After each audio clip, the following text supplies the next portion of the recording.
I did want to talk about something that Paul Finebaum touched on Sunday because I think that there's going to be a lot of this discussion going into Tuesday night's college football playoff reveal, and this is what Paul had to say. He said, "I vacillated all night and finally put Michigan at number two position, although many would argue that they had the most dominant win of the year in college football over Ohio State. Jim Harbaugh looks like he's going back to the college football playoff for a second year in a row." And then he added this about Georgia. The Dogs dogged it in the first half against Georgia Tech. You can expect that they were perhaps looking ahead to the SEC championship game against LSU. He had SC at three, Texas Christian, had SC at four, TCU at three, Michigan at two, and Georgia at one. Um, I don't. We got to. There's really not much discussion. I mean, yes, I do think it's that Ohio State is the best win of the year.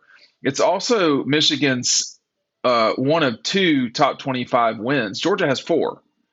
So we'll just see what the College Football Playoff Committee comes up with in their last five of the top 25. But South Carolina is certainly going to be in, so it will be minimum three top 25 wins, top 20 wins at that stage.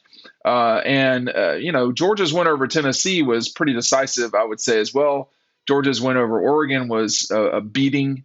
Those games were not on the road, but part of Paul's job is to talk about sports. It is entertainment, no doubt about it.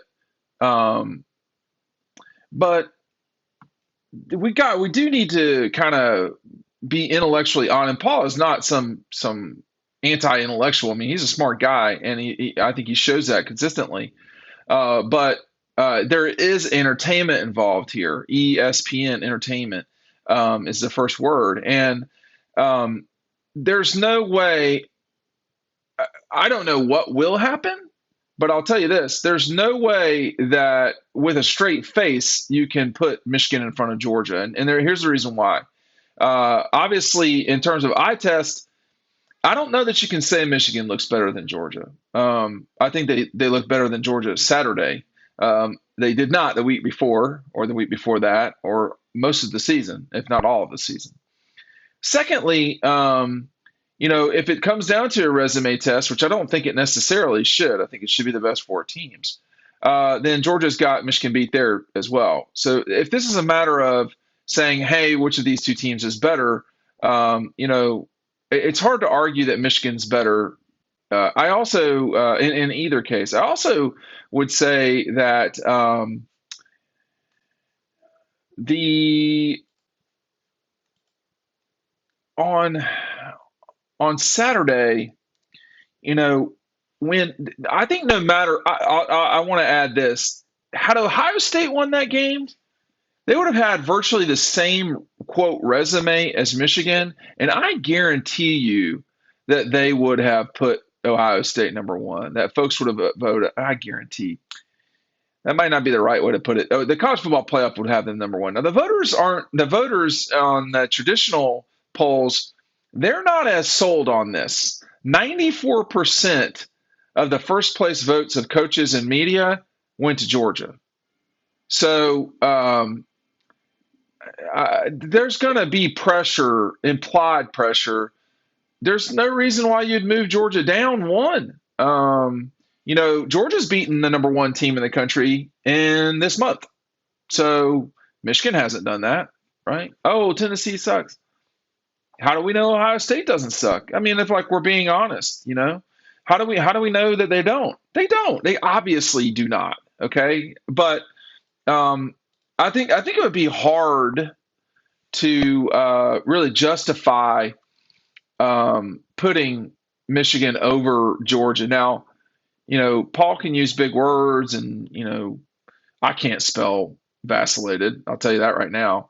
But it would be hard to explain away a win over having Georgia behind Michigan with all we've seen.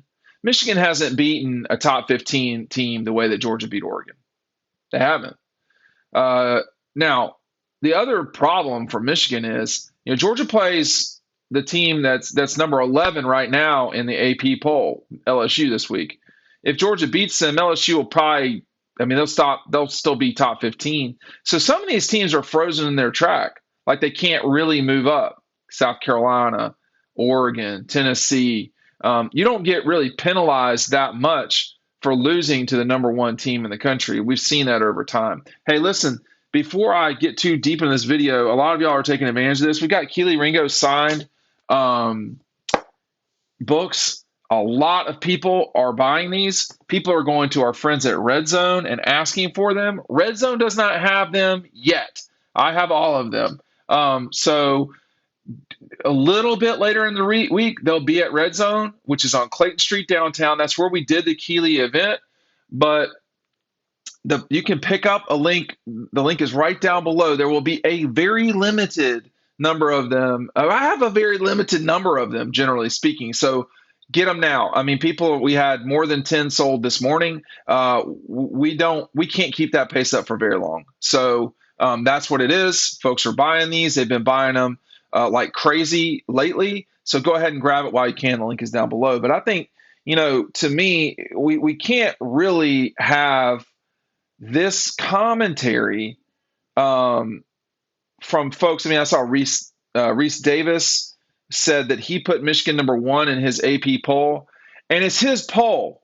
I mean, like, he can do whatever he wants to do. That's fine.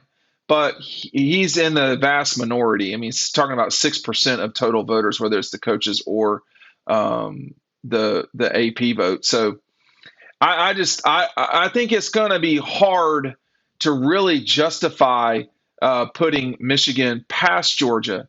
Now, why? Why does all this matter? Well, it matters for Georgia. I'm not sure if it matters for Michigan. Well, I should say it matters for Georgia and who Georgia plays. It doesn't really matter for Michigan. It makes it easier for Michigan. So let me get into the details of this just for a moment. Folks will say, well, is it going to really matter to Michigan if they play in Phoenix or Atlanta? There's a big difference between Michigan going to Phoenix and going to Atlanta. Ann Arbor, it's 41 degrees in Ann Arbor right now, unless you were wondering. Ann Arbor to Atlanta is a 10-hour drive. Say, let's just call it an 11-hour drive. You can pull that off.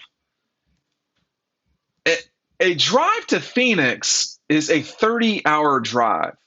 Like, no, there's clearly they're going to want to play in Atlanta. It's not that far of a drive. You can drive that in a day, easy. Let's just say you left at 8. You could goof around and get to Atlanta by 8 or 9 at night. That people will do that. And the flights, you can get nonstop on Frontier for $50. So that's what people are going to do. Detroit to Atlanta, it's not that hard. Most people would fly. We saw how many Michigan folks were in Miami a year ago. So this is a huge base of people. Michigan is called the Big Ten for a reason, because population. I mean, those schools are huge. They I wouldn't say they dwarf the SEC schools, but they're significantly larger. There's a big base of Michigan folks in Atlanta, because Atlanta is the melting pot, certainly of the South, if not the entire anything east of the Rockies. So yeah, Michigan would rather play in Atlanta, but I don't think they're going to be losing their minds if they're going out to Phoenix. Okay, the traditional bowl game for the Big Ten champion is the Rose Bowl. So but it would make it far easier for them to play in Atlanta. For Georgia, a lot is predicated on hey, if we go undefeated, we're going to play in Atlanta. Well, I mean, same thing. Clemson would say that, Tennessee, Alabama, and I'm sure those teams will have fun watching Georgia play. But they would have all picked Atlanta had they had their chance. Florida, Florida State, Tennessee, Alabama, Auburn, Mississippi State, anybody in the SEC, with the exception of maybe LSU, who would love to they'd prefer playing in New Orleans, but they'd much rather play in Atlanta than they would Phoenix. We saw LSU pick Atlanta, so this is just what it is. It's a much easier place. It's the capital of the South. Everybody wants to go there. I mean, I love you idiots that make fun of Atlanta, or not make fun of it, that hate Atlanta. Like, what's wrong in your life? You don't like traffic? Well, then go live in a small town. You'll be fine. Ain't no issue with that. I got no issues with small towns. I also don't have an issue with Atlanta. Okay, so I love the Atlanta hate because you don't like Atlanta. That sounds like there's something more going on in your life than you don't like Atlanta. You don't like traffic. Have you been to Nashville? Have you been to Charlotte? Have you been anywhere have you been to Charleston? It's a disaster with traffic. It's traffic. It's a big city. It's what happens. Well, you know what? They don't play big games where people drive to games in tractors, except when you're going up to Tatertown and Clemson. All right, they're in towns, they're in cities. It's where big games are played. Miami, Atlanta, Dallas, New Orleans, Los Angeles, and Phoenix. This is where the big games are played. So quit complaining about Atlanta. Georgia wouldn't be Atlanta. Georgia wouldn't be Georgia without Atlanta. Let's be honest. So it is I don't hate on small towns. You don't hear me coming up here making fun of, hey, Hira or Hiwassee or Hiram or, any other H-town, Harlem. I mean, come on, relax with all that. It's where the game's going to be played. And you're going to want that game to be played there. I've been to Phoenix many times. It's a nice place. You can't drive to Phoenix, not from Georgia. Not unless you have, problems. So I think for the Dogs, handling business again, we're going to see Tuesday night if Georgia handles business, whether that game, what that means then, because I think Tuesday night, if Georgia's the one, they're not going to lose that.